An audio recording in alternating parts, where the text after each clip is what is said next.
All right, we are live. This is a little pre-show before we get started. Late and behind. Just sitting here waiting on a few people. So don't worry about that. Let me go ahead and share that out to a few people out there before we get started with the show, man. We got a ton of things to talk about. Hopefully, you guys can hear me loud and clear, and there's no issues. Apologies for that again for running behind on time. So listen, we have a lot to discuss tonight. We'll get a chance to talk about Evil 2, which I wanted to talk about last week, but wasn't able to really get a chance to discuss because everybody's been so busy. We've been trying to catch up with a lot of stuff, as well as talk about the new benchmarks for the X1X. And actually, they're not really new; they're old benchmarks, but discuss those things because it seems that some people out there don't understand exactly what the benchmarks mean to, I guess, a lot of people. And I think the people who understand video game engineering and understand how these consoles work when it comes to engineering kind of get that, especially if you're a PC guy. But if you're not a PC guy and you haven't understood exactly what Digital Foundry was saying, you may be confused about those things. So we'll clear that up a bit. We'll talk about some of the exclusives that Microsoft have coming out, as well as talking about some of the games that we think you guys should be interested this fall. So go ahead and share it out to your friends. Give us a thumbs up. We greatly appreciate the support. I'm going to go ahead and share this out there in the Facebook land and Twitter land. Before we really get started, to finish up and head on upstairs, and then we will begin the show. Let's see here. Give me 1 second, guys. Anchorman, what have you been playing lately? Oh, man, I've been back in Minecraft. Yeah, man. It's been crazy. I don't know how I got back into Minecraft. I mean, well, it started with one of my PlayStation buddies who I met on PlayStation and Twitter, Creepy Bunny. He got an Xbox recently, and one of the first games he had was Minecraft, and so I hopped on Minecraft, showed him the world I had for years, and so I was like, hey, let's go have a good time. So we went and played Minecraft for a bit, played the Fallout mashup pack, and ended up starting up a whole new world, and we're dealing with that right now. And just, oh my god, man, like oh my gosh, it is impressive. Like right now, what I'm doing, I'm looking at this, I'm looking at the world right here, and this world is so detailed and crazy. They have a particular preset mode you can do. What it'll do is it'll add more canyons and oceans and just more extremes of the environment. It'll add that into a world or whenever you start it for the first time. And just I'm looking at the map and it just looks so crazy. Like it really is impressive. Like it's awe-inspiring. And just you see the craziest stuff and like the mansions and just little, oh my gosh, it really is quite amazing and very beautiful. I've been taking some great screenshots. But yeah, so that's what I've been up to. Yeah, that's what's up, man. And I've been playing Ark as usual. I picked up what is it called? Flint Hook, I think it's called. Oh yeah, I wanted to pick that up. Flint Hook. Yeah, Flint Hook's not bad, man. It's like it's a really cool indie title. We met these guys at E3 in 2016, and I remember chatting with him and getting a chance to play that game, and it was really fun. So I had to pick it up, and I got a chance to play it and everything, and it was really cool. So I'm just looking forward to everything else.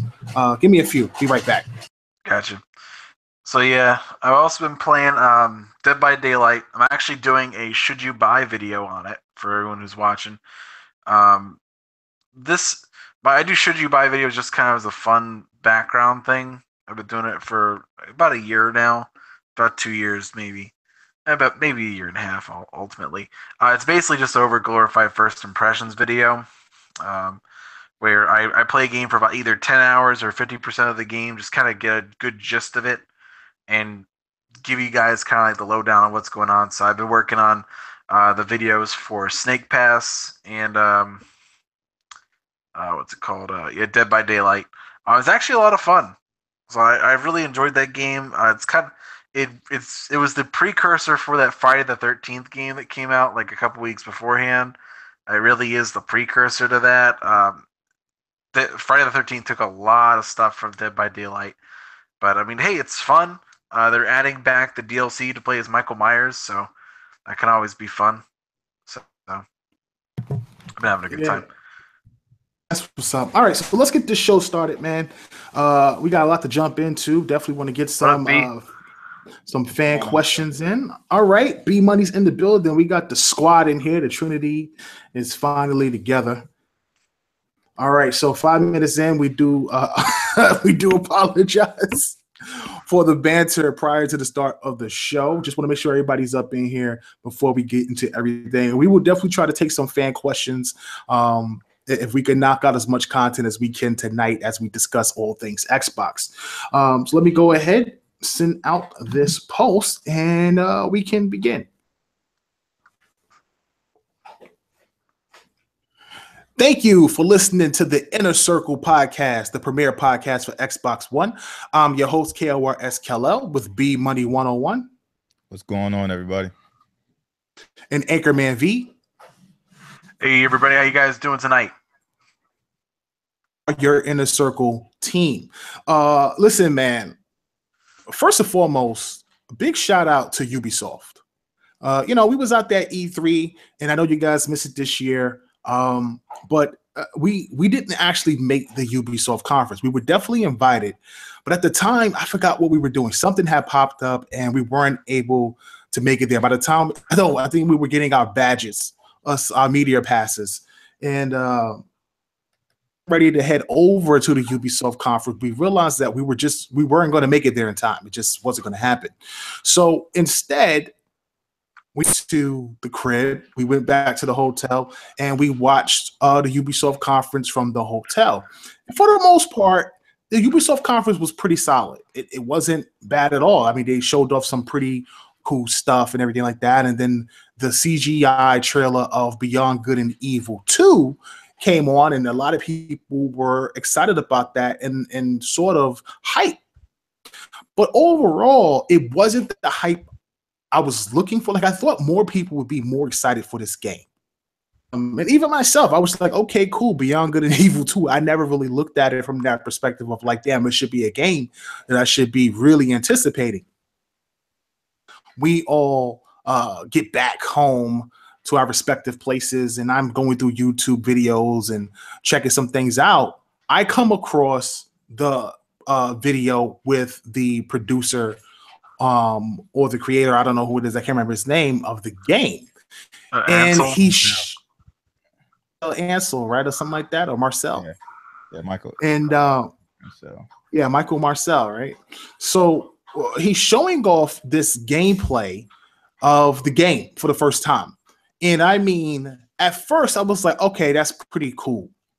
He goes through the course of this video. My jaw starts to hit the floor. And I'm sitting here saying to myself, this game is too big for this generation. Like, I think that the what's the word I'm looking for? The ambition for the game would not be achieved on these consoles without a significant graphical downgrade. And we all know Ubisoft is notorious for downgrades. So if you haven't watched this video, he starts out and he shows this mothership, which you can build yourself, and I believe you can build yourself, or you can build the crew at least, from scratch, from any on the planet or the galaxy. Literally, there's like thousands of people you can. It's almost like, remember Final Fantasy X, and you could build your own. What was the name of that sports game that you used to play? Blitzball. I think that's what it was called on Final Fantasy X. And you were able to travel across Final Fantasy X and pick up these random blitzball players and play the game with Titus and Waka and all of them in the water. And it was dope. It was cool because you could literally build your own team from random NPCs in the game that had different skill sets. So now imagine doing that, except you can travel through the galaxy and collect different skill sets to improve your ship and improve your crew. And I thought that was, first of all, I thought that was just absolutely amazing. I thought that was just special. To go on through the course of the auction, he's like, well, this is the mothership. And within the mothership is another ship. And the mothership opens up and a smaller cruiser. And I'm like, holy smokes. I wasn't expecting that at all. Like, I literally, it's almost like if you were playing Mass Effect and you were flying the Citadel, and then suddenly in the Norway, what is it called? Normandy. There you go. And they decided to get into Normandy, and you went to the Normandy and they flew out of the Citadel and stopped flying the Citadel, but started flying the Normandy. Now, I'm not saying the Citadel on that grand of scope. I'm just trying to give you guys a perspective of what was being shown to me. So you come out with this cruiser and you're flying around, and he's showing like you flying from one side of the city to another side of the city, and you're dipping through through buildings and all the stuff like that. And I'm like, wow, this is crazy. Then it gets crazier. The main character comes out of the cruiser, has a jetpack on, and he can fly. He's flying. And just to show you the scope of how big the game is, you're next to like this Buddha statue, almost this giant elephant looking Buddha statue of meditation thing or whatever. And what's cool about it is that he calls the character Space Monkey, which is kind of like the monkey they showed in the presentation. However, he said you can be one. You can make any type of animal, humanoid, or whatever you want in the game. You don't have to be the Space Monkey, which I thought was genius. I thought that was creative. So what winds up happening is you fly over to this statue, and he stands on top of, I guess you can say, the torch part of the statue, and begins to zoom out, shrink to literally a dot on the top of this statue of the game. To take it even further, he gets back into the ship and proceeds to fly up. The ship go up, hit the atmosphere, and begins to burn as it exits the atmosphere out into space. His speed generates, and it goes higher and higher. He's hitting different warps. It's like warp 1, like 30,000 miles per hour. Warp 2, 50,000 miles per hour. Warp 3, 100,000. I'm like, yo, this is crazy. This is crazy. And all this is live. This is not like some type of cutscene where it's like in Destiny where you fly into the planet or the ship leaves off the planet, one of those type of things. No, this is all happening in real time. And he goes on to talk about how the world is actually on a true rotation cycle, like dynamic lighting, but it actually uses the sun that's outside of the planet. And the planet actually rotates. And at times, a meteor can hit the planet and dynamically change the surface and atmosphere of the planet. The most dynamic and most amazing thing that I have ever heard and ever seen, because they actually show what devastation a meteor could do to a planet. The shock wave that you see from space, the craters that's left in the planet after the meteor hits, insane. And I just don't know if that is going to be created this generation. It's just too ambitious. Sounds like Star Citizen before Star Citizen will ever come out. It's just, I just can't see it, bro. It's just completely too ambitious. And I'm highly impressed with the game and the thought of it. It's almost like Star Trek. It really is Star Trek. It's really what people, if Mass Effect is, which is kind of like, I guess you could say what it would be, well, at least not the last one, but the original trilogy in a way, then I guess you could say 2 was your Star Trek, where it's all about exploration and traveling throughout the galaxy. and everything like that. I'm just completely blown away about it. What is your guys' opinions on this game? Have you guys seen it? What have you heard about it? What do you think? I saw what you saw, man. When they showed off that, see, that was the thing I was a little worried about because everyone was talking about, oh, this game, like, there's no gameplay. It's not coming out anytime soon. It's like, yeah, we know it's not coming out anytime soon. But yeah, there is a functioning build of the game. And we saw it. Like, it's pretty cool. Like, I'm excited for it. Like, they showed the scope and the scale of everything, and I'm sure they're gonna tone it down a little bit before it actually comes out. I just can't see that game coming out and being that amazing. I'm a little skeptical in that regard, but it really, seriously though, it's definitely a feat of engineering. It really is. I think it's really interesting that they are coining this as Beyond Good and Evil 2. Because, I mean, when you compare it to the original game, like, yeah, there's a lot of exploration and stuff like that in the game, but this is miles ahead of what the old game was. So, in my mind, it's almost like a total reboot of the series or the franchise. But I saw the exact same video, that you're talking about, and I was amazed by it. Once he actually landed the character, on the statue and he's pulling back, that really gives some scale to the game and lets you know just how big the game actually is. But I also agree that I don't think it's coming out in this generation. I mean, I don't think they'll finish it within the next 4 or 5 years, to be honest. But it's very ambitious. Yeah, I don't see it. I hope that it eventually does come out since they finally greenlit it. Yeah. I think it's been a while since we've seen games like this. It's definitely been a while since we've seen games like this ambitious. Like, we've seen a lot of games trying to go the open world route. Everyone's trying to be creative in whatever it is that they're doing. Excuse me. Overall, you're not seeing many games try to push the boundaries of what you can do console gaming wise. PC, Star Citizen is probably one of the few titles out there that's really pushing the boundaries of what computer graphics and animations can do, and literally in a sense of you're actually controlling the game. It's not like a CGI cutscene. So to have this game try to hit the consoles, whether it's the PlayStation 4, the Xbox One X, or whether it's PlayStation 5 or the next Xbox after that, which I coined Honey Badger. No, it's Xbox Capricorn.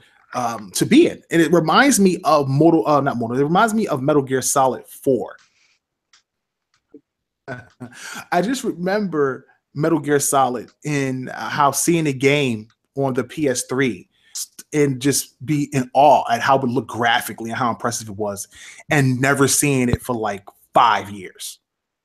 Just never seeing the game again. It was just it's never going to come out. And I know a lot of people feel that way about a lot of titles, and I think that's what's going to happen this time around too. A game comes out and releases on these platforms, not based on what they want to do physics-wise, unless one of these things uses the cloud. And I just can't see it happening. I don't think any of the CPUs can handle it. GPUs, sure. I think graphically it can handle it, but the CPUs, I don't know if it can handle it. Not at that scope, not at what it wants to do without amazing lag, terrible lag. It's just too ambitious. But it is something that fans should be excited about. I think that the potential of Ubisoft trying to push and create and do some special things. They've been on a roll lately. You think about what they've done with For Honored, which a lot of people liked, and a lot of people have been playing Ghost Recon Wildlands, and that was very ambitious. And then you had The Division. They've had a really solid track record as of the last year and some change, almost 2 years at this point. And now you're talking about the new Assassin's Creed, which looks stunning environmental wise. I mean, I never liked the player models. I thought the player models looked kind of cheesy. But other than that, the world itself looks really, really good. It really does. So Ubisoft's on the roll, man, and I'm kind of impressed with what they have up their sleeves and what their potential future could be. Ubisoft definitely they learned. They learned what they had to do. They went through their own little EA Activision period where they were just pumping out the games, not giving a damn. And now it learned like, hey, we can't do that anymore. We can't just pump out these games like they used to. Yeah, I'm just glad it's Ubisoft coming back, doing what they've been doing, man. You guys know I'm a Ubisoft fanboy. That's probably my favorite gaming company / publisher. I think they are probably the most ambitious and one of the biggest risk takers in the industry right now. You know what I mean? Like you mentioned, they came out with For Honor, which is like a tactical, you know what I mean, almost like a fighting game almost, you know what I mean? And they've had some great success with that. They redid the formula with Ghost Recon and had success with that. They took the year off with Assassin's Creed, and that is looking pretty good. You know what I mean? They came with this. They did the partnership with Nintendo with the Mario game. So I think they're back in rare form, and I'm excited for the future to see what they do next. Right. I agree. Absolutely agree. Looking forward to what they have up their sleeves going forward, and hopefully we get to see them at Gamescom and more of some of the presentations they have set up. So listen, man, first and foremost, I want to shout out another podcast. I normally don't shout out podcasts unless I feature people on the actual show, but it's been some Xbox community in the Xbox world today, and I want to give a shout out to the team over at the Xbox Roundtable who have now retired and is stepping away from doing podcasts for a team. I guess they'll still do some shows here and there, but different spots, or they'll create new. As far as TXR is concerned, that show apparently, as of right now, today, has been disbanded. So shout out to Randall Thor, Southbound, Maka, Inferno, Downer, and of course Tim Dog and those guys out there who really try to hold it down for the Xbox community, putting out some really great interviews and definitely kept us on our toes and what we did as well for the community. Big shout out to those guys, much respect, and hopefully we can have you guys come on in and step in and chat with us and stuff and be a part of the team. Maybe not, whatever it is that you want to do, but you're always welcome here at Tick Podcast. So moving forward, listen, the Xbox One X benchmarks had come out at Foundry. And you got a lot of people out there running with this, man. This is like nuts at this point. You got people saying it's bad. You got some people saying it's good. I don't really think people understand what these benchmarks mean. And I'm going to talk about that a little bit. And listen, it's simple, but I think people are misinterpreting what's been put out there. So Digital Foundry comes out. They do this show. And they talk about some of the benchmarks and they kind of discuss games that have been presented and what you will get there at this resolution and at this frame rate. And then when you put it on the Xbox One, this is what it will jump to at this resolution and this frame rate. And all of this that no one is actually recognizing is that this is a straight port optimized game. This is not a game that is released for the public. This is if a developer just says, hey, I just want to go ahead and take 1 or 2 days to port this game over and be done with it without optimizing the game, without going deeper into the game, anything like that. This is what they'll get. This is what they'll get. And people are just losing their minds trying to find any weak points they can to bash the Xbox One X. And the problem with that is that if you have a developer that does decide to take his time to optimize the game, which is what I believe the guys over at Warner Brothers is doing with Shadow of War. With Shadow of War, which is honestly exactly what they're doing, and taking those extra 2 months to optimize the game especially for the Xbox One, being that it is going to be a featured multi-plat title and a marketing title for the platform. They're actually going to the best of its ability port that game over in a short amount of time and get it to a certain level. That GPU overhead to mess with is a big deal. Now, listen, frames right now is not something that it doesn't seem that we may get based on original Xbox is getting. So I think if a game is 60 frames per second on Xbox, you'll probably get 60 frames per second on the Xbox One X. The problem is that if it's a game that's 30 frames per second on Xbox, 30 frame per second game on Xbox One X. And as much as we fans would like to see the power of the console harnessed in a different way, where they would use those frames to up it to maybe 60 frames per second, at least in campaign and some games, not going to do it. Especially if something has co-op, which is what a lot of people didn't understand with Gears of War. Why isn't the campaign or why isn't the what's the campaign on Gears? Is it dynamic or the resolution dynamic, I believe? Yeah, the resolution is dynamic on the resolution is dynamic on Gears, right? Yeah. 60 frames per second all around, correct? I think that's right. I want to say the campaign runs. No. It's the campaign's 30. Yeah, campaign's 30. Yeah, and then it's 60 dynamic for the multiplayer. Right, because that was a big deal that a lot of Xbox fans was arguing about. Why is it the campaign 30? And that's mainly because if you make the campaign 60 on X, then you're going to bump with the person that's 30 frames per second on the Xbox One. And a lot of people are like, well, that doesn't happen with PC. Listen, I'm not here to make I don't make the game, man. I'm just explaining to you some of the things that I've heard and one of the reasons why they do the things that they're doing with the Xbox One X. And it mainly has to do with the original Xbox. Now, graphically, completely, totally different looking game. You can have way more particle effects. The resolution is going to look better. The textures are going to look better. But I just think the frames are really going to dictate what type of games you get overall. And if a game is 30 on Xbox, if you really want a game to be 60 on Xbox, then you might as well expect that game probably to drop in resolution on the Xbox One.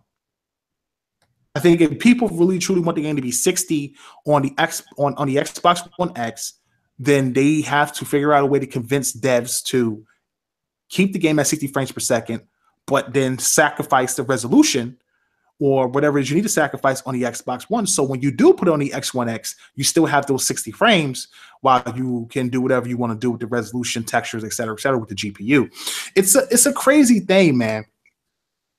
I think a lot of people want a lot from the Xbox One X, and a lot of people want the Xbox One X to fail because of all the marketing jargon that the Xbox team had did. I think at the end of the day, though, with optimization, having the extra time and the burden of not having to transfer your tools and things like that to the Xbox, eliminating that, Microsoft having the ability to try to make the Xbox One X dev kit be as easy and simple as possible for developers to get up and running and allowing them to have plenty of time to optimize games.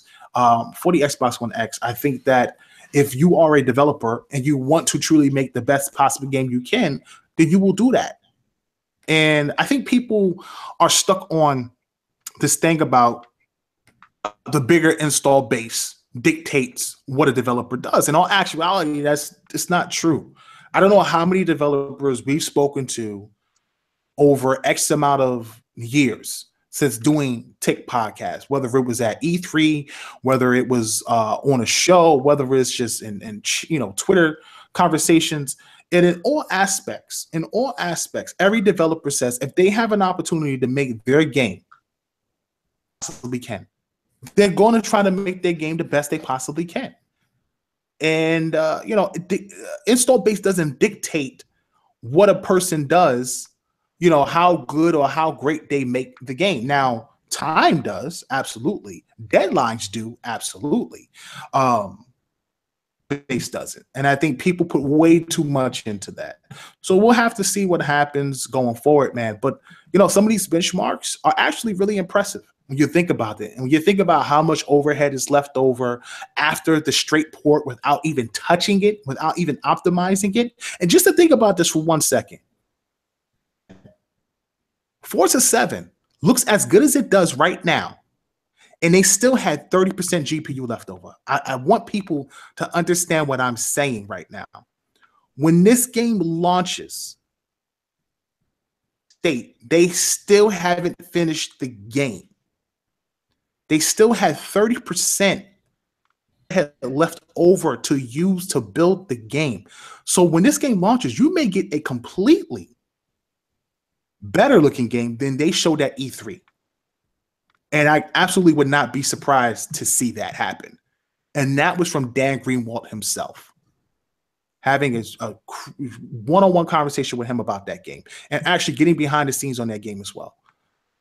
That a straight port and still having overhead left over to work and optimize on the game. And if a developer takes advantage of that, you're going to have some amazing looking stuff, man. And it's going to be crazy. So people really need to focus on the strengths of what the platform is trying to do and stop trying to find negative things to convince themselves not to get the platform, because that's what I feel people have been doing.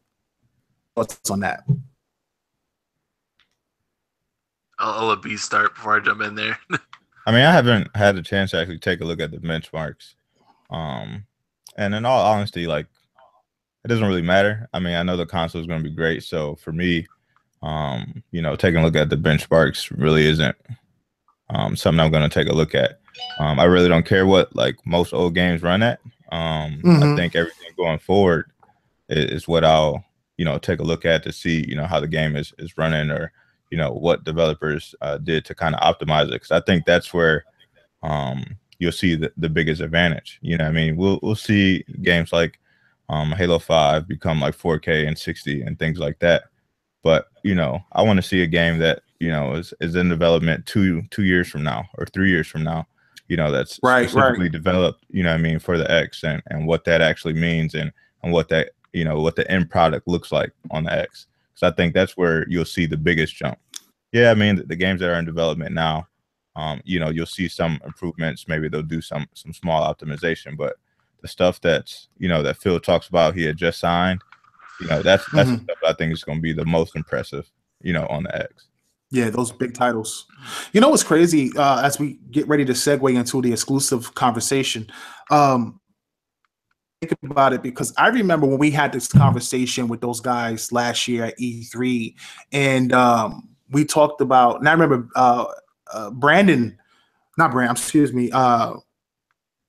Anchor was there, and we were chatting with the Turn 10 team and asking them whether or not the game was a DX12 game. And they were saying how it was just a DX11, like a DS11X game or something, like a DX11 or DX11.2 or something like that. 0.2 or 0.3, with some, yeah, it was like 0.2 or 0.3 with some DX12 features. And remember Dan Greenwald saying, well, imagine what we'll do when we get DX12. And you look at what Forza 7 is doing today, and that pretty much right now is like the show mark game. And I know a lot of people say, listen, racing games are easy to do because they're linear, you're on an enclosed track. But listen, this game is running 60 frames per second. The weather effects look amazing, and HDR is absolutely stunning. Absolutely, it really is. And then everything that they put into the game on top of that, I think people tend to forget. There's a lot of stuff in this game. It's not a bare bones title where they put everything in the graphics. You're talking about a whole plethora of racing championships and tournaments, 700 cars, 300 items for your actual character to wear, from helmets to clothing. It's a pretty impressive title, and there's a lot in it. It's not just a bare bones racer. Plus 4K textures. So it just goes to show you of the potential of what they can do. If the question is whether or not third-party developers take the time to do it. Yeah. To be clear, that is more about whether they have the time to do it more than it is about install base. Believe me, listen. I just chatted. Goes for all the PlayStation guys out there that don't believe me. I just chatted with your boy, literally, about 2 months ago, Adam Boyce, and we got a chance to talk. And he said himself to this day, listen, the opportunity, and it's their product, the best game they possibly can make. They will try to do it. They can do it if they have the time to do it. And if they don't have the time to do it, then they don't have the time to do it. But to sit up there and try to say that install base is what dictates what happens, no, it doesn't work that way. That's not how it works. So, listen, man, we will see what happens in the future. I'm looking forward to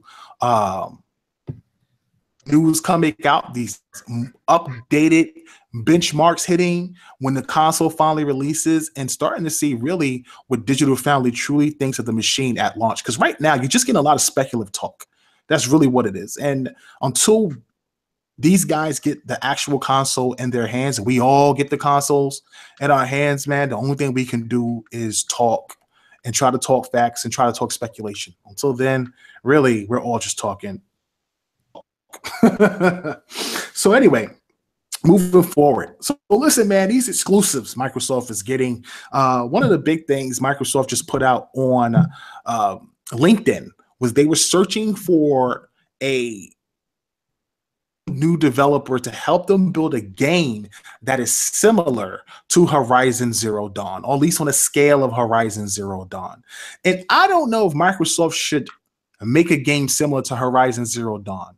I'm not saying it's the exact same title in the exact same way, but if it's an open world title that is supposed to be big and ambitious and an adventure game, I'm all for that, as long as it's not a copy of what Horizon Zero Dawn is.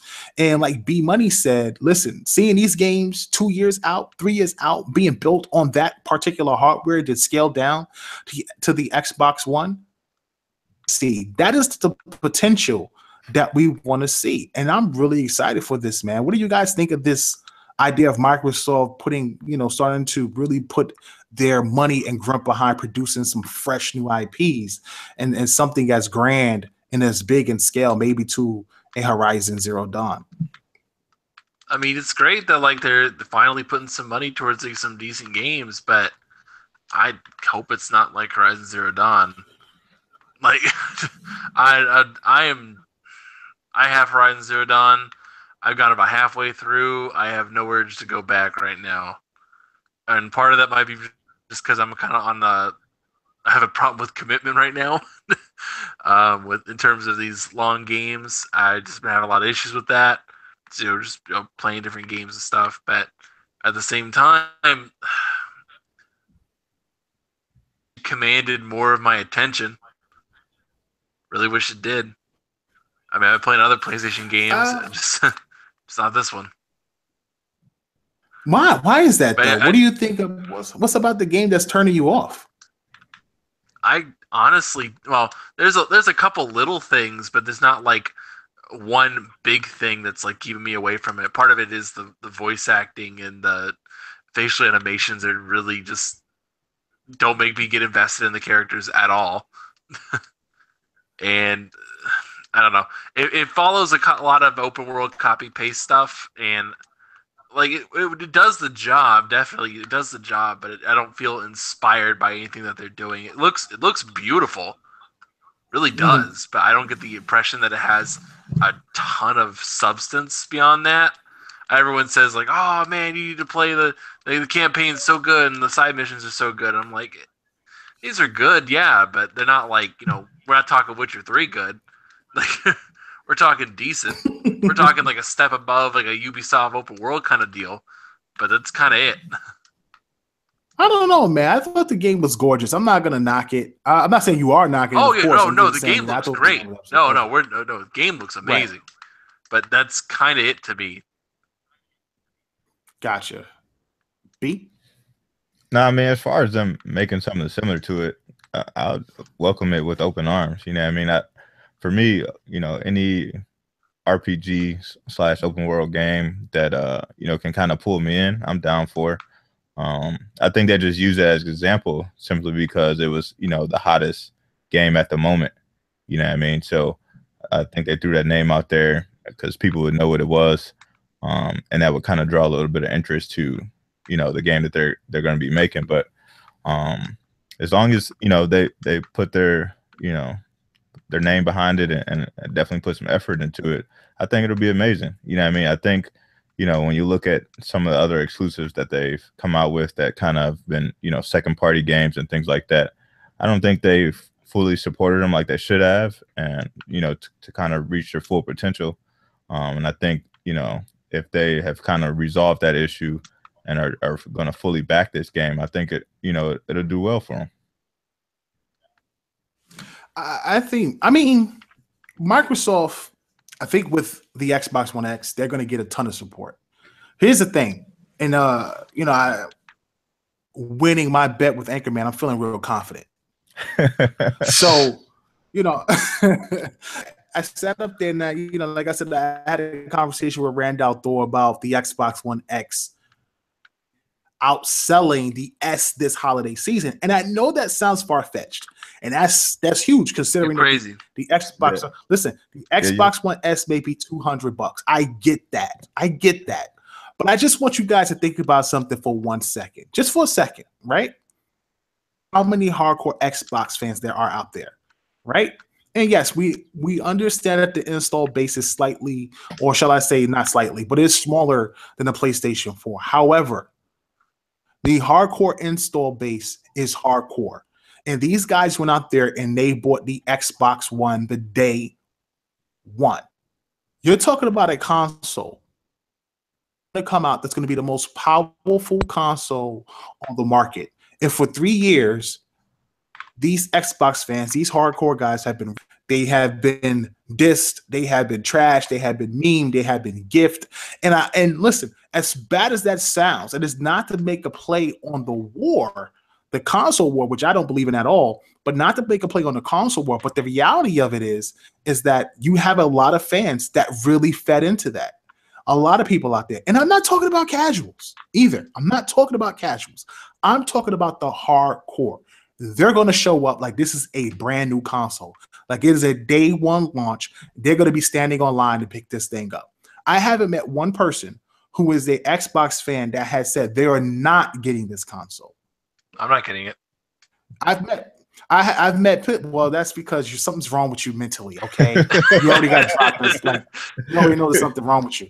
But at the end of the day, I haven't met one Xbox guy that's been like, I'm not picking up this console. So, you know, and that goes for the people that's not online. That's for the people that's not informed, like just regular people out in the world that I talk to. Xbox at E3 was hot, and that word of mouth is going to spread like crazy. And once you start seeing these third-party games running, once you see Madden running, once you see live on it, it's going to be bananas. And I think a lot of people is going to gravitate to picking it up. Now, it's not to say that the One S isn't going to do amazingly well at $200. You can't beat that price. $200 is like crackhead prices at this point for the Xbox One S. But still, just to think that Xbox One X may really do extremely well. And I think that if Microsoft doesn't shorten supply, then this console will do extremely well and sell like crazy. I wouldn't be surprised if it's broke 1 million by the end of the holiday, by the end of maybe 1 or 2 million by the end of December.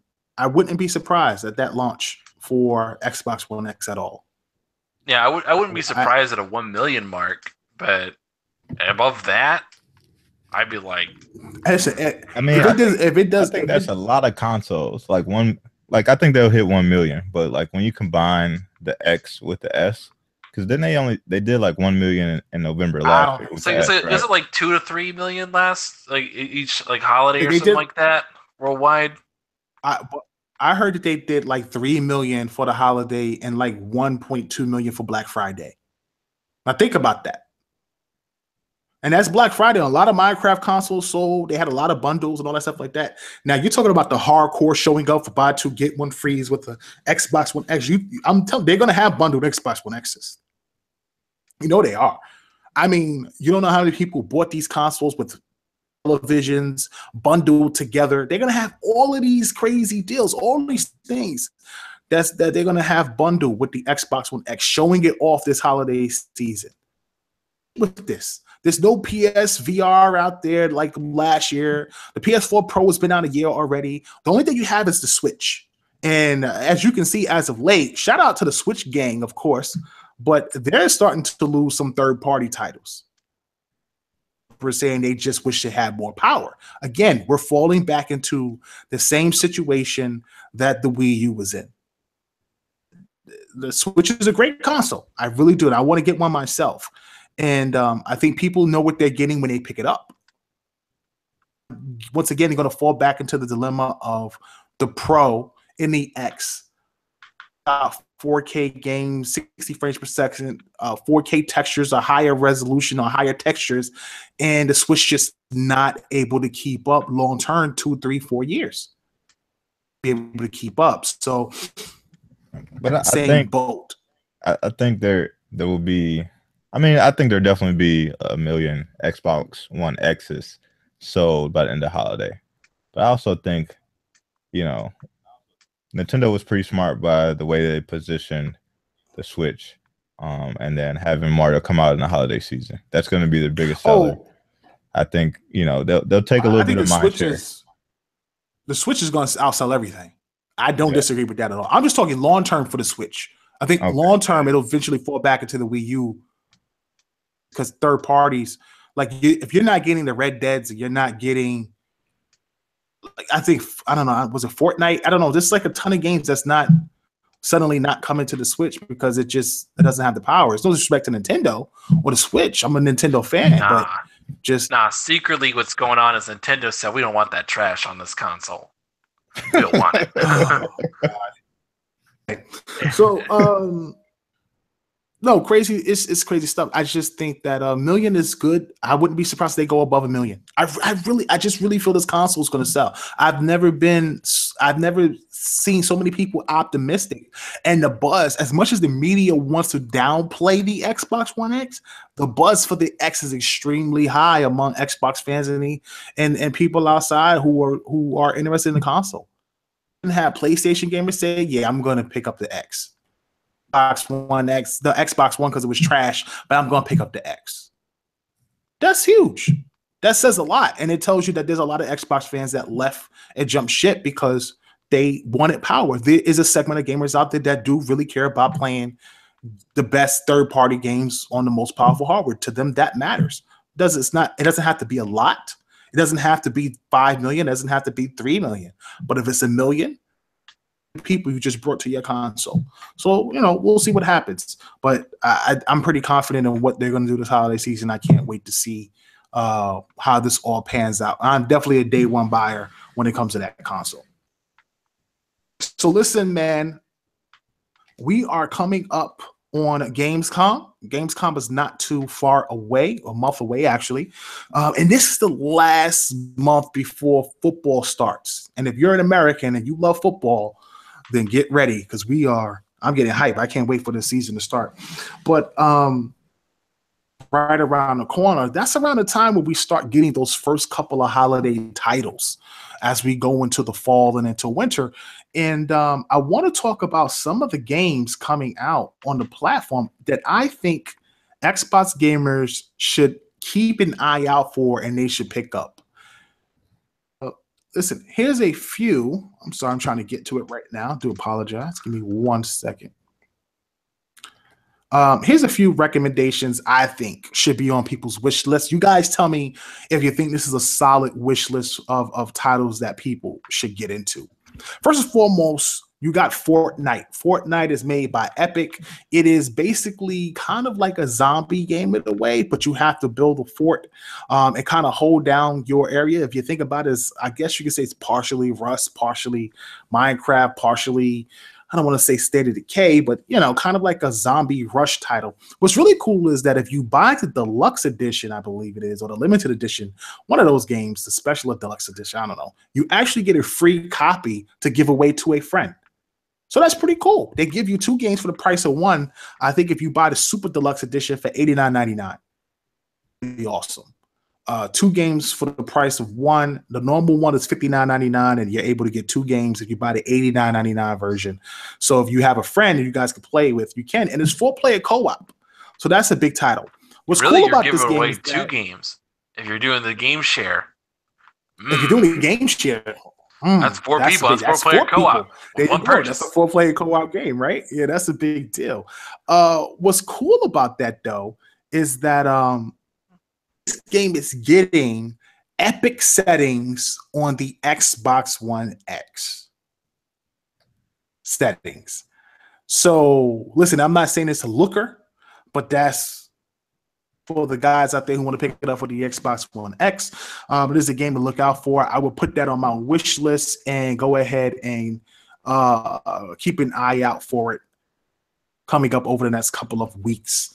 Another title you should look out for is Avon Colony. Avon Colony is, I want to say it's like City Skylines, but it's pretty cool nonetheless. You build a city. It's kind of like Sim City, I guess you could say, but it's like on a different planet. You deal with aliens, and it's like death worms that come out of the ground and could destroy things. You have to maintain air and water and the civilization. I think it's pretty cool, man. Have you guys seen this game? No, I've never seen that. Is it? Wait, which was the name of the game again?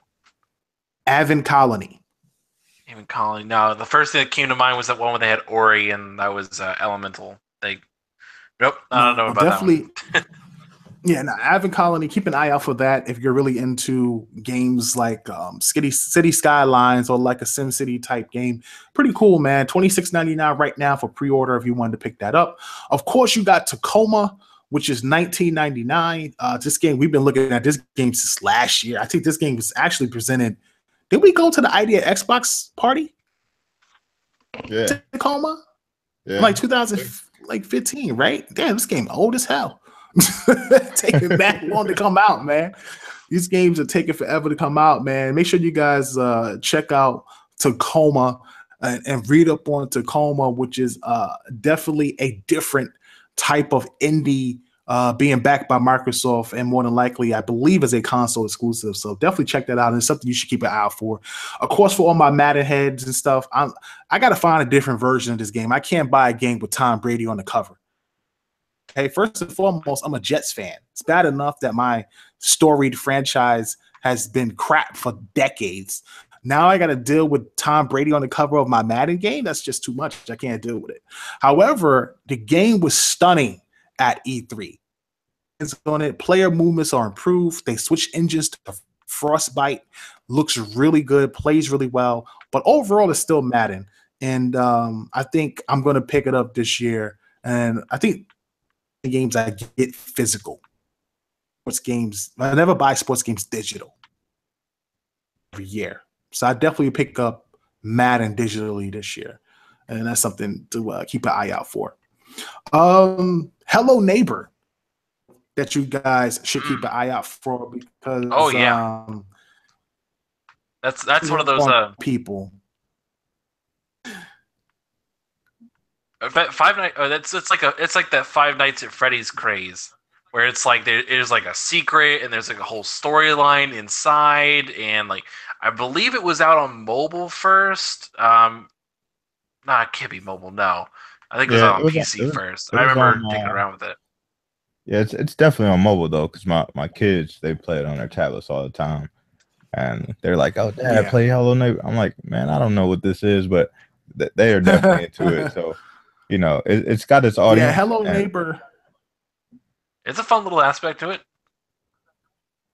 It's crazy. It's a crazy game, man. Just watching it at E3, checking out how you spy on people, and it's creepy. It's almost creepy. Release teaching people how to be a creep or like a peeping Tom on people is not ideal. You want to teach your kids to do.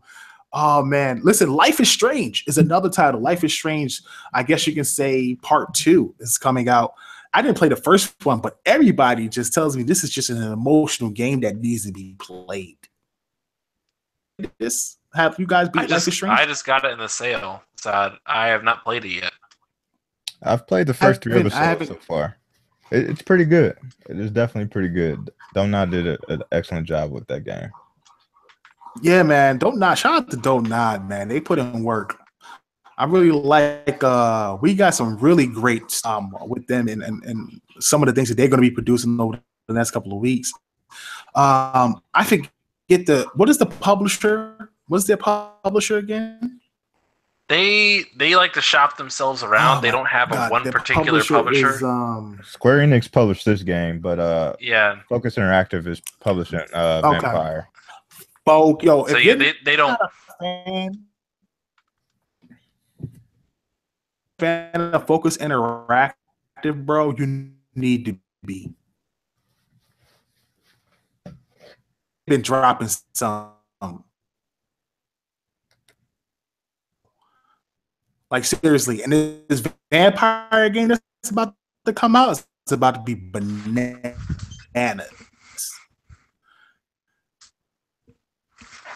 Bananas. It really is. We got behind the scenes on that, and that game.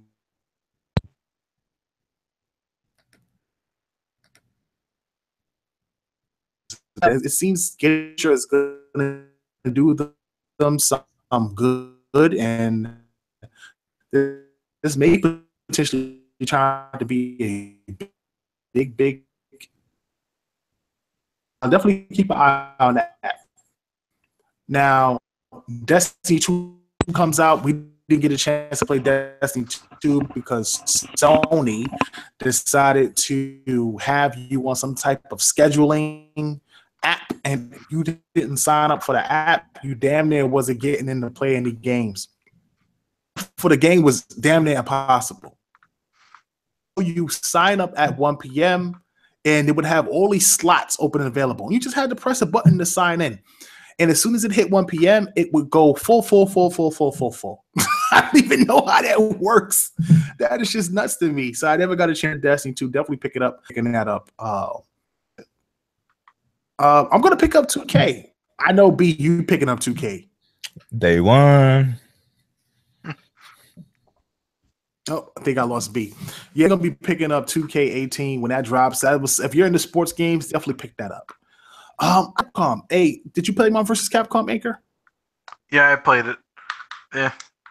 Check. Am I losing I'm here. people? Can you hear me? Can you hear me? Might be losing people.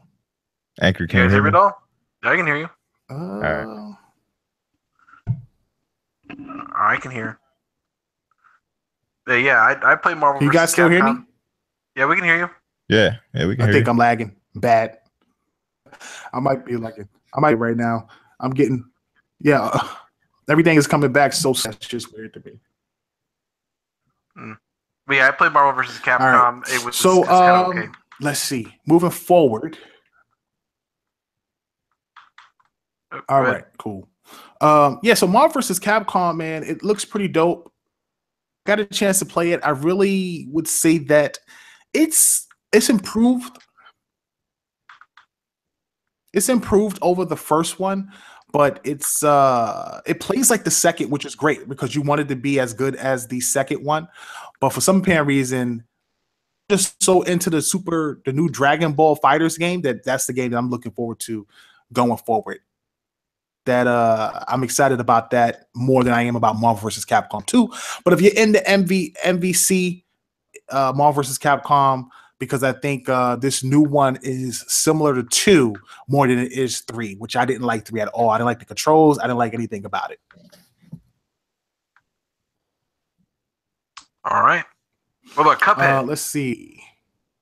You got Project Cars 2, but I'm going to go ahead and go with the home team and recommend Forza Motorsport 7. Make sure you guys have that on your list. You want to book that. Yep. You want to book Cuphead as well. Don't Deal with the Devil. That is something you guys should definitely go ahead and pre-order if you can. Shadow of War. Now, here's what's cool about Shadow of War now.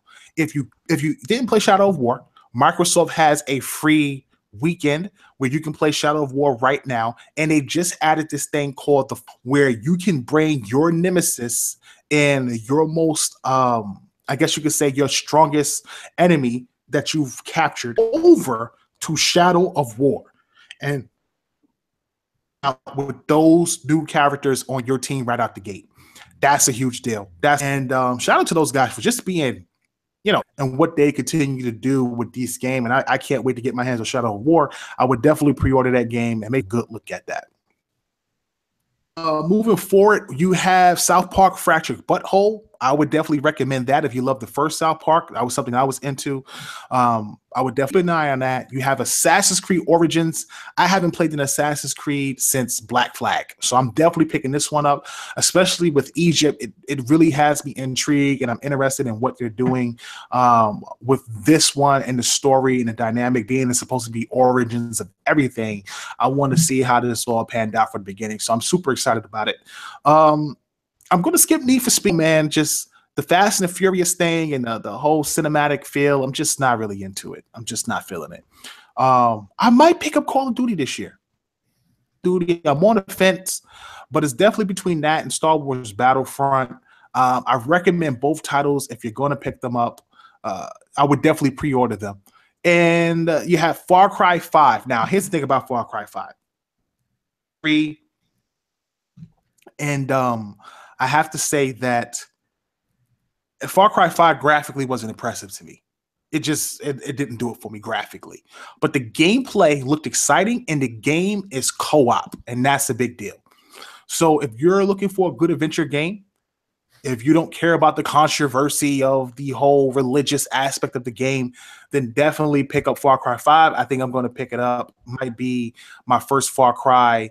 I guess you could say that's not one, which was actually the first one I ever played before, but I heard it's not like any other Far Cry, like a normal Far Cry. So I would definitely probably pick up Far Cry 5 and see how that pans out. Finally, I would have to say pick up Wolfenstein 2 because Wolfenstein 2 looks awesome. Wolfenstein 1 looked amazing, but Wolfenstein 2, incredible. From the music to the atmosphere to just beating up some Nazi scum, man. Just looks really awesome. I highly recommend picking that up and pre-ordering if you can. And that's my list, man. I'm not a Evil Within 2 guy. If you like horror games, then definitely pick that up. But I'll be passing on that. And that's pretty much it. Crackdown is not because they don't have a date. I would want people to look more at Crackdown to see what else they show, which they should be showing some stuff at Gamescom. So guys should be excited about that, as well as some surprises at Gamescom as well, which is supposed to be something that should be happening. Nothing big, nothing like E3, but we may get some announcements or some surprises at E3. Maybe some 4K game showed off. Who knows? But that's based on my interview with Aaron Greenberg. And if you haven't seen that Aaron Greenberg interview from E3, go ahead and check it out. It's right on the homepage of Tick Network in our interview section. I have a sit down with Aaron Greenberg, talk about Xbox and talk about pre-order dates and Gamescom towards the end of the interview. So listen, what do you guys think, man? Do you guys think that the games that I just spoke about is something everybody should keep an eye out for? Is there a game that I missed that you guys think should be on that list? PlayerUnknown Battlegrounds. Damn, I forgot about that. That's right. I bet you did. PlayerUnknown Battlegrounds is definitely a big one that you definitely got to keep an eye out for, especially with that supposedly being a launch exclusive. Who knows how long that will be on the platform? You know what's crazy about that game? It's a campy game. This is the game for you. With 100 people on the field, man, it's tough. It is tough to just get sniped and just be out of the game for the rest of the game. I don't know if I could deal with it, but it's a craze on PC, man. I hope that the Xbox fan base picks it up. What do you guys think? You think it's going to do well on Xbox? Oh, I think it's going to get so much more attention than it's ever had before. It's about to get huge. I think the big benefit this game has over other PC games that have come over is that this is coming over and still going to be relevant. Like, cause you know how it is. Like most time we're talking about PC games, it's like a flash in the pan. Moderately interesting, and like people, we just don't go over a lot of it. Like people don't really stick around with the game too much. Like, oh, it gets his attention for like maybe a week or two, and then it's back to normal. But this thing has kept the attention of of the gaming community for over a month now. Mm-hmm. And it's like, and people are still talking about it. Like, this coming to Xbox is going to be huge.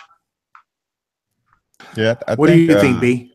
I think with it being, a shooter game and with 100 players on there, this is the perfect game for Mixer. You know what I mean? I think everybody's gonna be streaming it. With the co-streams on there, you can have up to 4 people. You know what I mean? So if you group up with all your homies and you're playing it, you know what I mean? It's perfect for Mixer. So I think, they can ride this wave, the rest of the year going into next year. And as long as, they continue to update the game, the audience will be there. So I think they actually just came out today and said the game will be, fully ready within 6 months. So, right.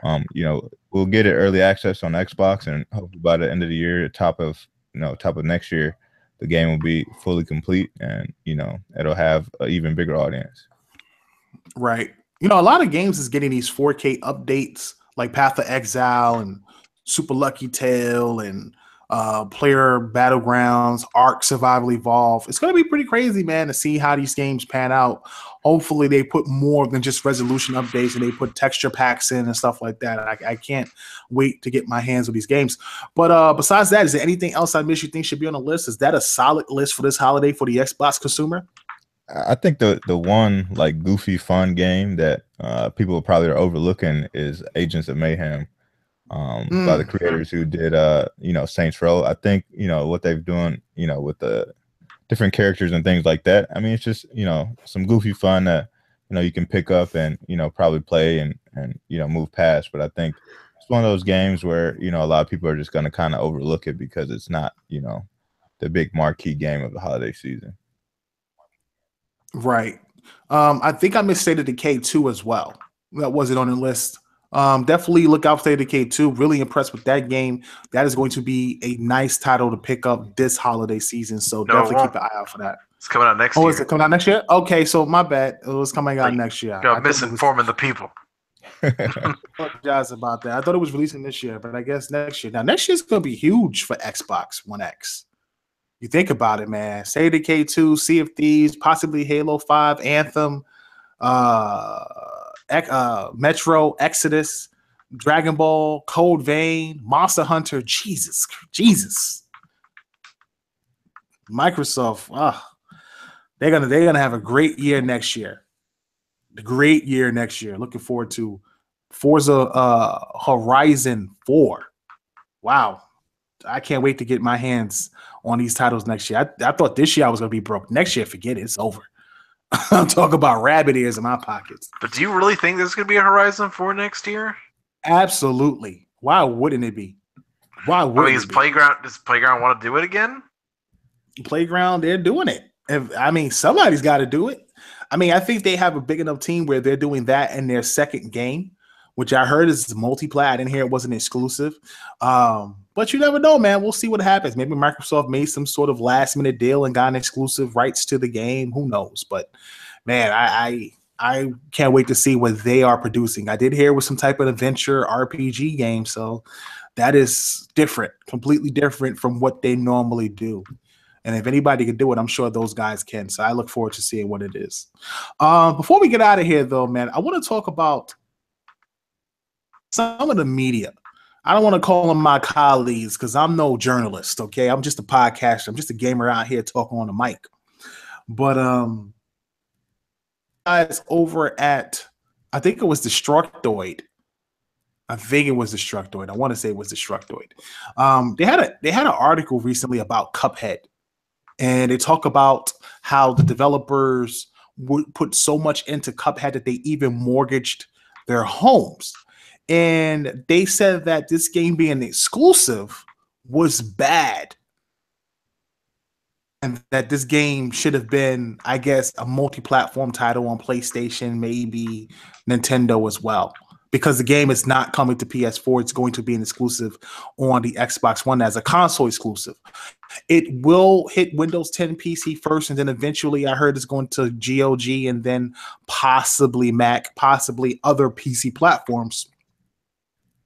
um um um I guess you could say software platforms in a way like Steam, etc. But for the most part, it's going to start out on Xbox One and Windows 10 PC exclusively, and then branch out there PC wise, but not console wise. And a lot of people feel like with that, I guess Microsoft is figuring out a way to keep their games exclusive on their console while also making money in the PC space, being that they have such a big stake in Windows 10. But it's almost weird because I find it hypocritical that people then turn around and say Microsoft needs exclusives. They need unique and diverse games. They need games to try to entice people to come to their platform. But then you have people then turn around and say, oh, no, but this game should be on every console. Hypocritical when you say one thing but you preach another, and you want to complain maybe about the install base, but then why not buy the console to play the game that you think deserves to be played or should be played? So I just find it ironic that I'm seeing a lot of this. I'm seeing a lot of media come out and talk this way, and it's kind of disappointing, man.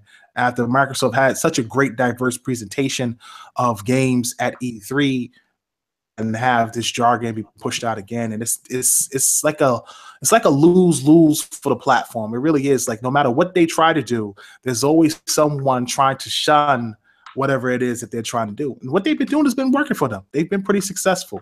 What do you guys think of that? I mean, this is something we've been having a conversation about for the last few months. It's coming up again whether or not exclusives are anti-consumer and such. And I find it really funny that every time something comes up like this, and it's like, oh well, the exclusives are anti-consumer now, but not anymore, or trying to say, oh look, see now it's not anti-consumer. I'm like, hey, as many people as possible to play any game that comes out. Mm-hmm. Sure, personally, what I believe is that I don't like exclusives as a concept because I want people to be able to play great games, no matter what platform it is. But we admit that this is just kind of the way things are, and we just kind of deal with that. Like it's just how the game's played, unfortunately, and just gotta accept that. Hey, it's gonna be exclusive. And I mean, it didn't give me attention that it wasn't gonna be exclusive. Yeah, I mean, we've pretty much known Cuphead would be exclusive to Xbox from the jump. I don't know. I don't agree with exclusives being anti-consumer. It was a third-party title, but if it's coming from the home team and it's being published by the home team and backed by the home team, then I don't have no problem with games being exclusive. I think exclusives are important because it gives the console its identity, it gives it a strength, and it gives it an enticement to want to purchase that platform. At the same time, exclusives are as powerful as they used to be back in the day. And honestly, I think a lot of people nowadays look at where their friends play, look at how powerful the hardware is, what's running the best games. And then, of course, you get down to the exclusive part. And then, of course, price. Price is about pretty much the number one factor. And when it comes to a lot of this stuff. So I just think overall, man, I don't know if these things move units the way they used to. They definitely don't sell the way they used to. I know some people disagree, but look, the numbers aren't lying. You look at what we did last generation compared to this generation, and exclusives just are not moving the way they used to. It's just not. That's just how it is. But again, I think consoles and exclusives give platforms their identity, and Cuphead is a game that gives Microsoft an identity. Yeah, I think about the artwork, its design. Yeah, it's a lot. I think when people say like exclusives, like don't matter. I think like when you single out exclusives, you can say like they don't matter. But I think, like you just said, it's something that adds to the catalog. And when you look at the entire catalog, from a broad point, exclusives do matter. It's usually the reason why you choose one console over another. You know what I mean? Like people mess with Nintendo because they like to play Zelda, or they like to play, Mario, or whatever the case is, Mario Kart or Smash Brothers, or whatever the case is. But when you look at that entire catalog, it's because there's a great catalog of great games. You know what I mean? And it's the same reason why people look at Xbox or PlayStation or whatever the case is, like, you look at that platform and you say, yes, I can play all these amazing games, and if I can, sway my friends to pick up this console or pick up that console, what I mean, we'll all enjoy a great time. You know what I mean? If you just look at Cuphead, no, is it worth buying an Xbox for? No. But if you look at Cuphead and you look at, Halo 5 or Gears or, like Ashen, yeah, then the catalog, becomes more important, and that's more of a reason for you to go out and buy a console. So I think, people say exclusive or anti-consumer. I mean, you could say that and to a certain extent, but it also builds the catalog. It actually brings in more consumers to your product. You know what I mean? So you have to look at it from a business standpoint as well. Yeah, well, what I mean namely by that argument is just it's one of those things where we just accept it because it does grow the industry.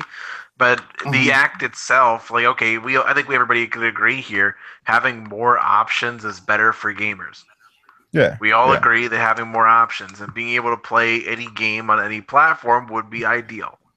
You play on any platform you want, and it's one of those things where an exclusive is inherently denying you that ability to do so. You're saying no, you can't play whatever the game on whatever platform you want. It's only going to be available on these platforms, whether you have them or not. And it sucks, but it's one of those things where it's like, hey, they exist. It does further the industry, but we admit that the act of itself is anti-consumer, but we put up with it because of what else it brings to the table. I wonder if we'll ever get to the point of where consoles are like DVD players or Blu-ray players or TVs, where it really just comes down to the price and the specs. You can have a PlayStation 4, or Xbox, or Nintendo, just, now all these games play across everything. I don't think we'll ever get there, but maybe sometime in the future we'll have a platform that plays everything. Who knows? I think we're definitely going towards that way. You got cross-platform play starting up. You have consoles, games now blurring the lines between PC and console, and being able to port games from PC to console back and forth and putting players together. It's only a matter of time before somewhere 20, 30, 40 years from now that we just have one massive major console that just plays everything. Wouldn't that be the day, though, of gaming? Like, you would think, like, all of them just sit down in a room and say, hey, we'll put all our resources together. We'll make this master console. We'll put it out there. And we're going to make the money off the software anywhere. So let's just make the greatest software. If you could play Mario, you could play Halo, and you could play, let's just say, Uncharted or The Last of Us, all on the same console, everybody would be happy. And you would open up your audience, to 3 times as big as it would be anyway. And more people would probably buy your software. So it would be nuts. Yeah. It would definitely be insane. But I don't think that'll happen. But I think eventually we will get to the point where we are going to have like the ability where you're just picking the manufacturer. You're picking like, oh, I like this feature, I like this OS more than the other one, and that's it. Like you're that's all you're picking. You're picking specs and you're picking like little features, but you're not picking the library anymore. I think eventually we'll get to that point where they're tired of limiting themselves only to one market for games. I think so. Like this may not be Sony who starts it, but I mean, just as an example, I mean, Sony might just say, "Hey, I'm tired of only selling Last of Us Part 3 to just PlayStation people. I want to make more money." PS Now is doing it, so they're starting to do that. They're putting PS4 games on PS Now to entice more people to get into it. They're trying to make money. Microsoft has their games on Windows 10 PC. You got them doing crossplay with If you don't think this crossplay with this 4K update, this super duper update happening on the Switch and the Xbox One X and all that stuff is not a big deal for those 2 platforms, you'd be surprised. Because Minecraft is big. Minecraft is bigger than a lot of people even underestimated. And I think it's not like being top on PlayStation 3, 4 is a big deal. Top 3 most best-selling games of all time. It's top 3 best 3 of all time, and it's constantly in the top. And I think Mario's number 1, isn't it? No, I'm pretty sure it's Tetris. Yeah, Tetris is number one because they Tetris number released one the same game. Like, And I think GTA 5 a billion times. is up there. yeah, I think Mario was number 2, the original Mario for the NES. But Minecraft is definitely number 3, and this console constantly stays in the top 5 every month, or top 10 at least every month. I don't even know how it does it, but it does. It's just nuts to me. So yeah, man, listen, it's just crazy. It's definitely crazy. It's definitely nuts. But anyway, listen, man, that's the end of the show. It is 12:38 on the East Coast. I don't want to keep the team any much longer. Actually, before I get even in the show, we got a question. Update to that real quick. So actually, the best-selling games of all time, top 5 in this order. Number 5, Super Mario Brothers. Okay. Number 4, Grand Theft Auto 5. Number 3, Wii Sports, and let's already qualify that by, of course, because they packaged it with every Wii sold. Mm-hmm. Then you got number 2 is Minecraft, and the differences between here is like Wii Sports was at 82 million copies, Minecraft's at 122 million copies. And then it's Tetris, and that's with almost 500 million copies. Wow. That's a lot of copies. Whoever makes Tetris is making bread. They have made bread over a very, very long time. I mean, Tetris came with the original Game Boy. So you know. Man, that's what's up. But listen, man, let's go ahead. We're going to go ahead and end the show. We appreciate everybody stopping out. I guess we can try to answer 1-2 questions. I see some people putting questions in there before we head out. I know it's late. Guys have to go to work, so we'll try to knock this out very quickly. I want to thank everybody for stopping in. We will be back next week with another episode of the Inner Circle podcast on Thursdays at 11 p.m. You can catch Multiverse Mondays at what time? 8 p.m. Eastern. Now the only show on Mondays. Gotcha. And then, of course, we have Trophy Life on Tuesdays, along with Super Pod Shots and Double XP on Wednesdays. So make sure you tune into the channel to get all those shows on this network. We try to cover everything. This is the premier podcast for Xbox One. I'm your host, Kelwar SKLL, with B Money 101 and Anchorman V. And we are off Planet Xbox. You guys have a great night, and we'll try to get your questions answered shortly. Thank you, and peace. All right. Again, I want to thank everybody for stopping out, man. I know it's super late. I appreciate everybody who was in the party chatting with us and conversating with us and everything like that. I see E. Murray is in here. Listen, man, I don't disagree with you on what you're saying.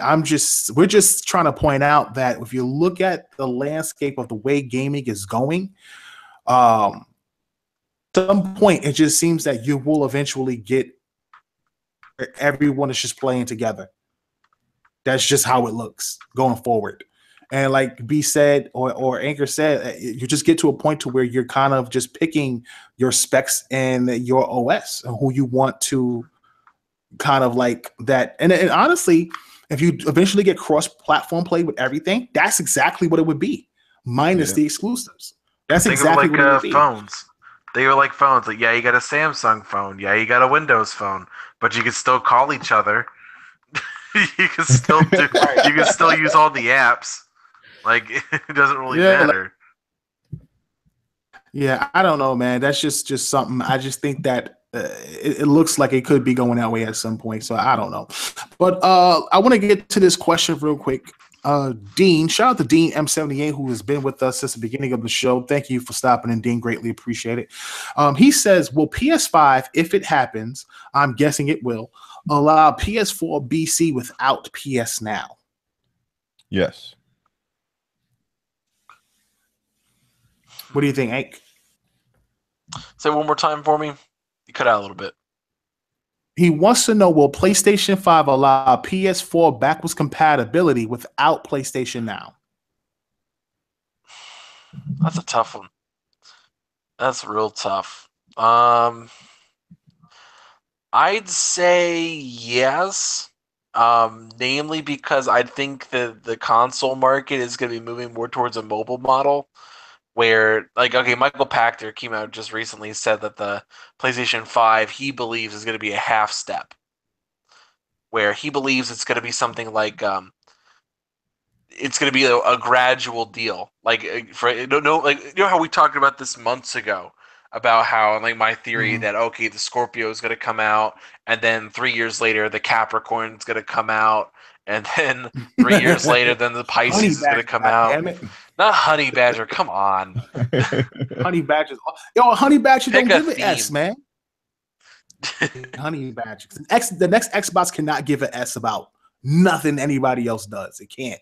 It's got to go out there and do its damn thing, bro. But anyway, the idea is ultimately like consoles are going to be in half generations, and there's still going to be support for the prior generations, but it's going to be a little limited in regards to that. Like each generation is basically just going to be like an OS update, like the iPhone does, and then eventually just going to stop supporting the old hardware. And I think that they will support the PlayStation 4, but like anything prior to that, they're going to basically just limit it to the Gaikai services and PlayStation Now. So yeah, I agree. Well, we'll see what happens, man. I look forward to game and just thinking about when we were kids and what we played on, and today is just nuts. Jose Enrique name. Shout out to Jose, man. Always coming in to support us. Thank you. We greatly appreciate it. Jose asks, with Xbox launching the creators program, do you think this will help them in the complex markets like Asia, adding such games like visual novels? I don't think so because they've been getting visual novels already. They've been getting visual novels since the 360, and it hasn't really done much for them in the Asian market, honestly. wait, there's visual novels? Where? Yeah, you have like Psycho. What is it? Psychopaths? Yeah, but I didn't know they have visual novels out on the store. Yeah, game. Steins Gate and all that stuff like that released on the Xbox 360 and the Xbox One back in the day. Just go make a manga. Like, don't waste my time. Like, this is not a game.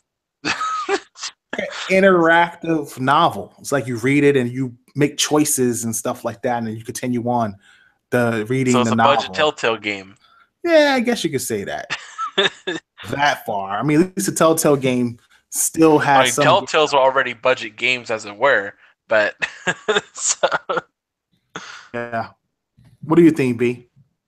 No, I don't think that's gonna help them none. They just need. I don't think it's gonna help them.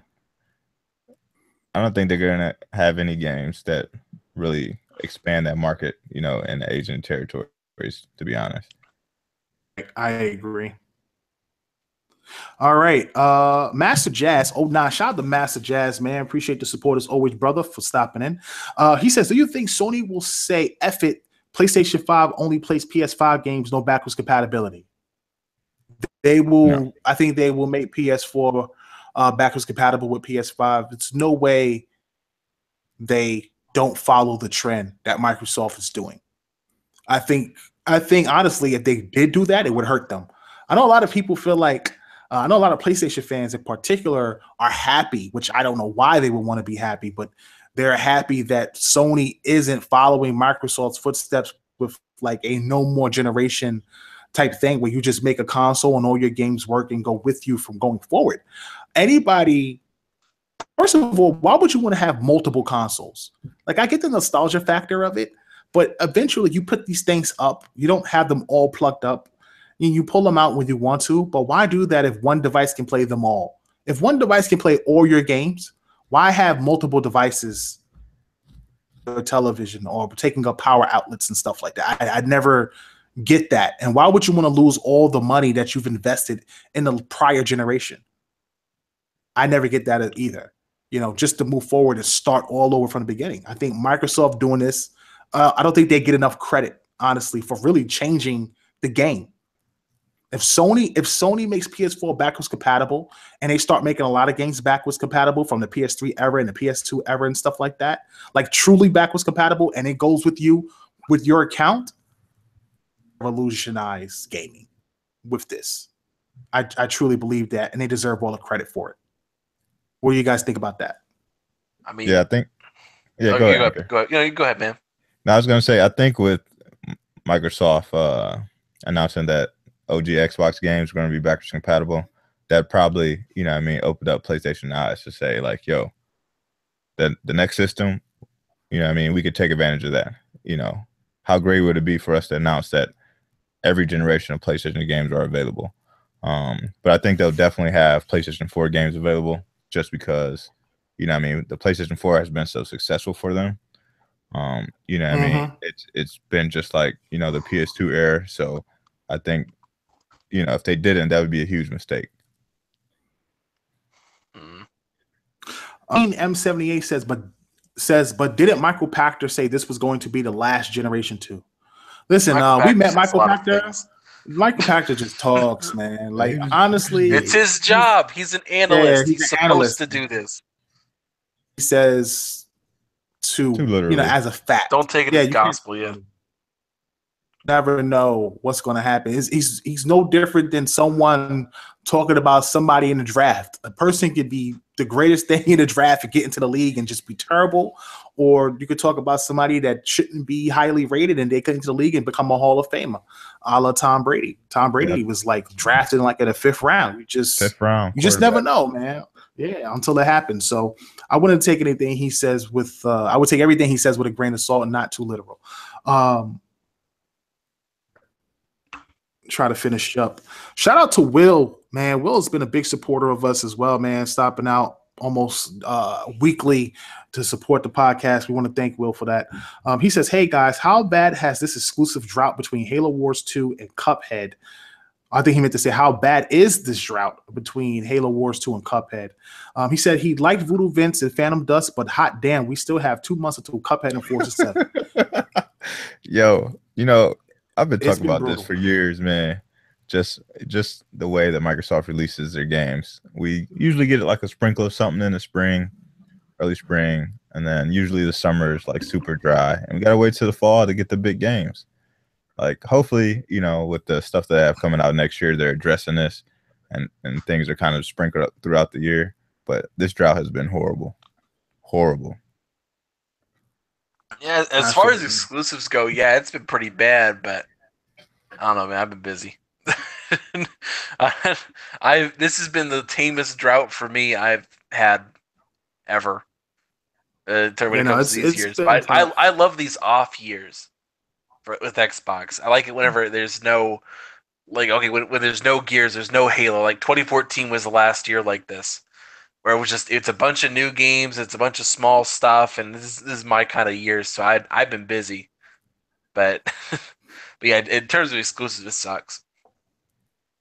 Yeah, no, it's been brutal for them, and that just has to do with the failure and cancellation of Scalebound and Legend.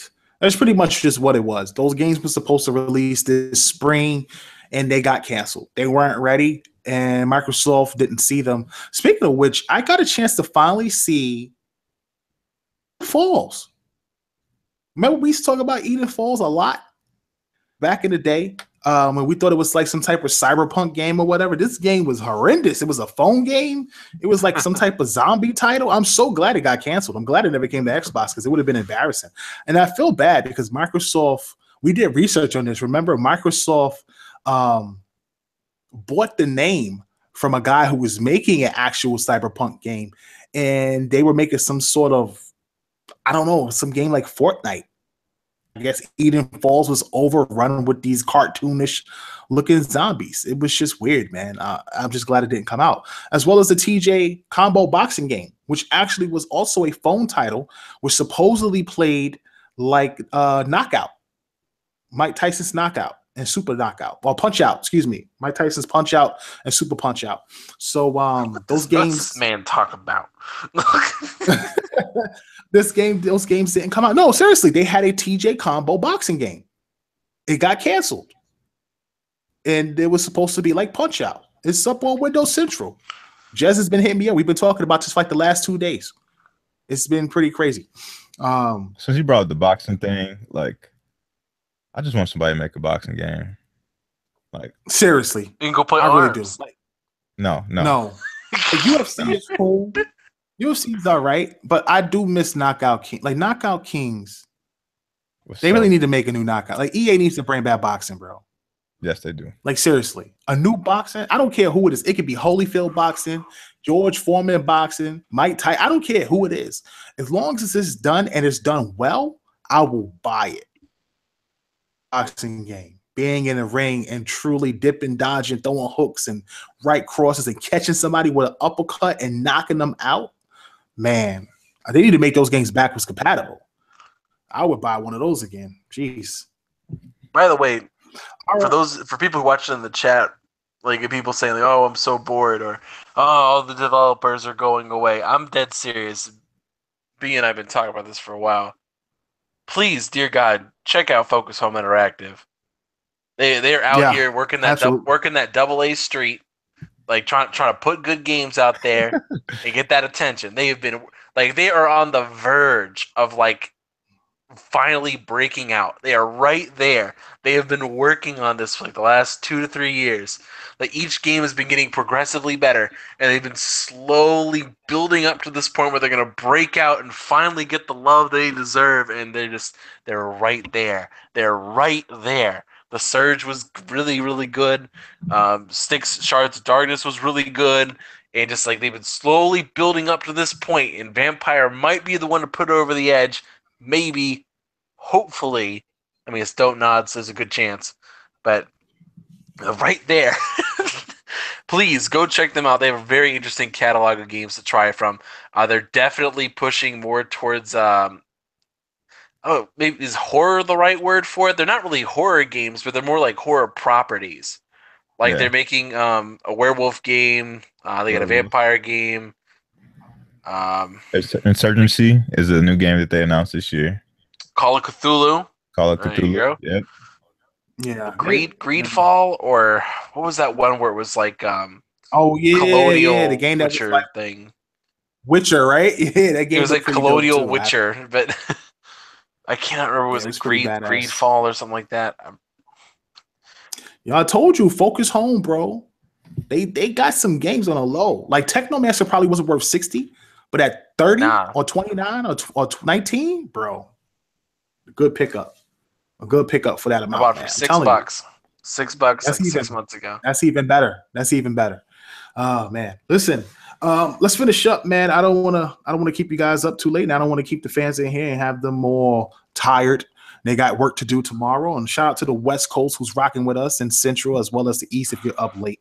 I just want to get in 2 more questions and we'll call it a night.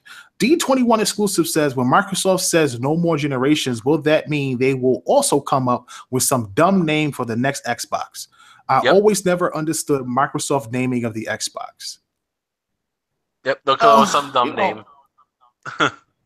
Very untraditional with the names of their Xboxes. We think the Xbox One X is a terrible name, but it also could mean Xbox 110, which is a combination of Windows 10 and Xbox, and that makes sense in a way, being that the ecosystems are kind of combined in the Windows Store, the Xbox Store combined, and you have all these apps and games and stuff. So it kind of makes sense in a way.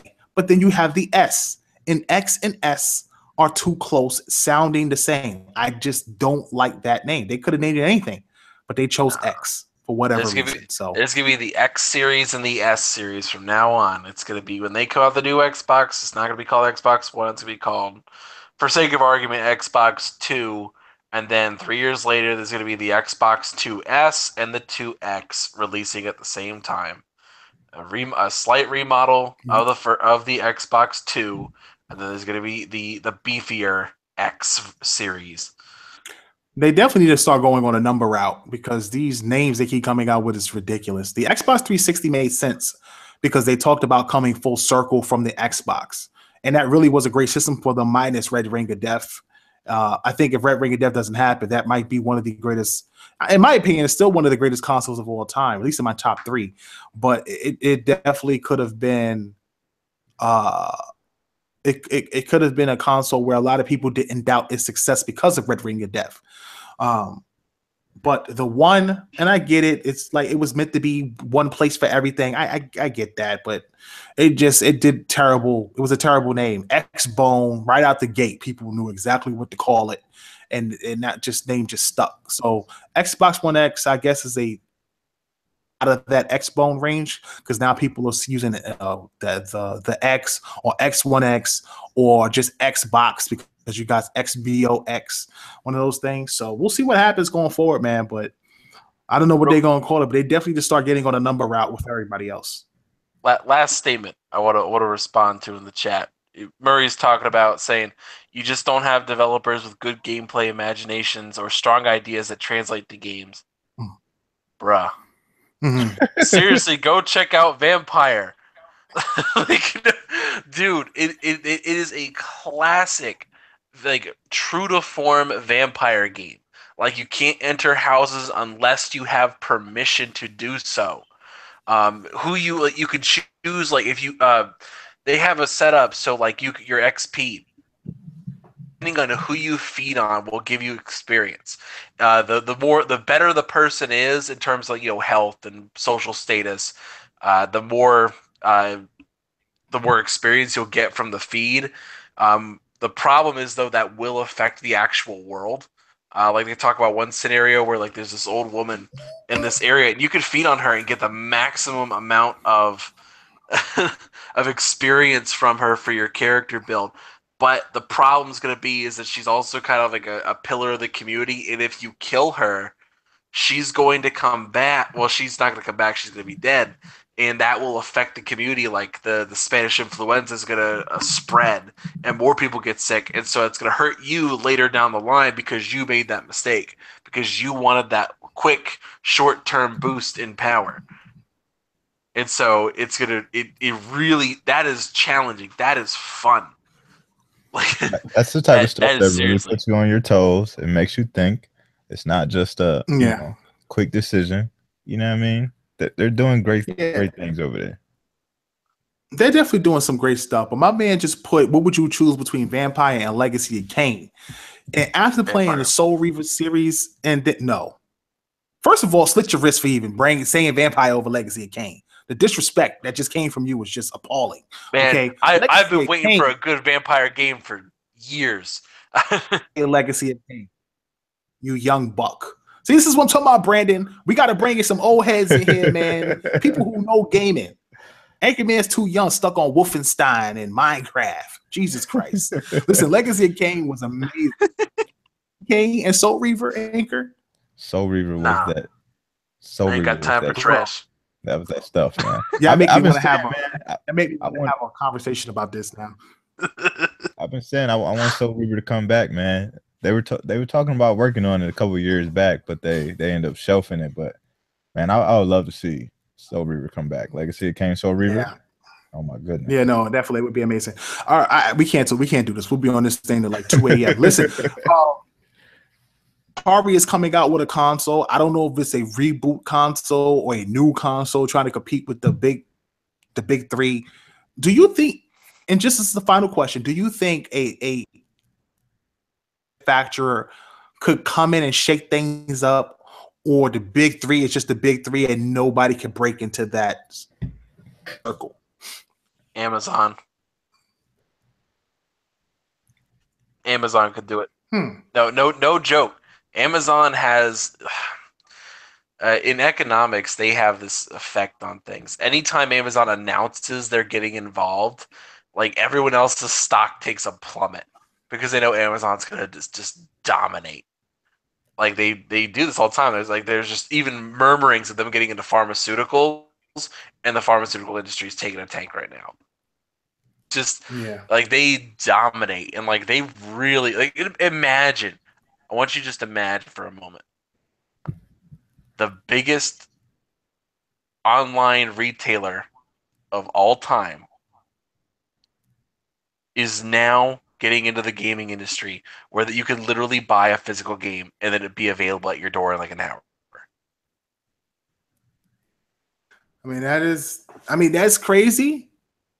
But I mean, getting into the industry and trying to capture fans is a different animal from selling products. I think It's a different animal. like Amazon has so much power though that they don't technically have to do all the legwork. They can just buy somebody and then have them do the legwork. That's different. Like that's different. Like now that's different. I think, you know what I mean, with them. It's the Microsoft approach. Whenever Microsoft's get involved, buy them. Yeah, just buy them and then, you know what I mean, put your name on it. So I think if they were to get into the gaming industry and they bought, let's just say like Atari or something like that, and, you know, they revamped that system, I think they could become a major player. I mean, Amazon has their hand in everything. Like when I read the information about them linking up with GameStop and doing like where you can trade in credit from GameStop and use it towards Amazon, like I was mind blown by that. I'm like, what? How? Why would GameStop and Amazon even do this? Like, you know what I mean? Right. You got GameStop, which is one of the biggest retailers in gaming, and then Amazon is one of the biggest retailers overall. But, you know, you take your games in GameStop and you can get Amazon credit. Like, what? You know what I mean? Why would they even do that? So I think, you know, if they were to get into it, they could definitely be a major player, man. Yeah. I mean, I just look at break it to the market and everyone that does fails. You know, now Amazon definitely has the power. When I think of I always thought it could have been Apple at one point because they have all these indie games and that they can start getting AAA titles. They would have such a crazy library. But now it's like, you know, at this point, I just think people are so strung up on Xbox and there's such a loyal base to those platforms. It's hard for me to see Amazon now. If Sega, it came out with a new Genesis or a new Dreamcast, that'd be a completely different story. You're talking about something crazy now. But I just think an Amazon console itself, I don't know if it will be able to break into the big three market. See, but the thing with Amazon is that they wouldn't even have to call it the Amazon console. You know what I mean? Mm-hmm. Like if they bought Sega, they could just release a new Dreamcast. It'd just be under Sega. Amazon would just back it. Right. So I mean, you could. Well, that is definitely something. Like all the Sega games, they just be backed by Amazon. They got all the money to do it. Mm-hmm. They definitely do. They got the bread to just open up whatever they want. But again, the video game market is a market of losses. It's just something that I don't think Amazon experiences regularly. You know, you're in a market where you're going to take a loss before you get a win. You're going to take more losses than wins, actually, probably to even grow your install base. Not saying that they don't have the money to do it. I just don't know if they're prepared for it. Like a Microsoft has been doing it for years, right, and PlayStation and things like that. I don't know. Nintendo's been doing it like it's water. Yeah. They don't care if they take a loss or not. They're just going to come back with something else the next generation or whatever and just kill it. So, you know, we'll see what happens, man. But listen, I want to thank everybody for stopping out and hanging out with us tonight. This is Tick Podcast, premier podcast for Xbox One.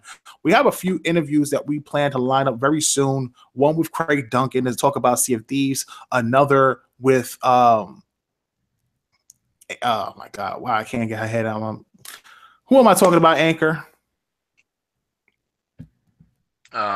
Studios. Oh, damn, I see her face right now. It's not Bonnie Ross. No, it's I see her profile picture. Why can I not remember now? I can't. I say this lady's name every day, and now I can't say her name for some reason. Studios head of Microsoft Studios. You talking about Shannon Loftus? Yeah, Shannon Loftus. Thank you. I don't know why I thought Bonnie Ross. I don't know. A name I never say came to mind first. Yeah, no, definitely. No, so we have some things lined up that we're going to be trying to set up soon with these guys. Get more info on Sea of Thieves and more info on Microsoft Studios and games and directions with that. Anchorman has an interview on Multiverse coming up with who? We got some guys from Giant Sparrow, creators of Edith Finch and Unfinished Swan. will be on. I believe we're doing it the 27th, I believe. Something like that. I gotta look at it again. But stay tuned on Multiverse. Staying tuned to multiverse and things like that. Listen, all of our guys are trying to really step their game up, bring in developers to have conversations with. These guys had a wrestler on their show a couple weeks ago, which is just really awesome. And Stevie I think a lot of Richards. people missed that episode. So make sure you check out Multiverse, which talks about comics, gaming, movies, TV. It's just basically the multiverse, talks about everything. And of course, Tick Podcast is your premier podcast for Xbox. Trophy Life is your premier podcast for PlayStation 4. And 2XP is our debate show, Xbox versus PlayStation. So if you're into that type of thing, you can check out any one of our network shows and we will have something for you to enjoy. Again, we will be back next week, man. We are so grateful for the support as always. We love you guys. We love the fans. This is for the fans, by the fans. And I'm your host, KRS Khalil, the last son of Planet Xbox with Anchorman V and 101. Thank you guys for hanging out with us tonight. We'll see you next week, Thursday. Peace.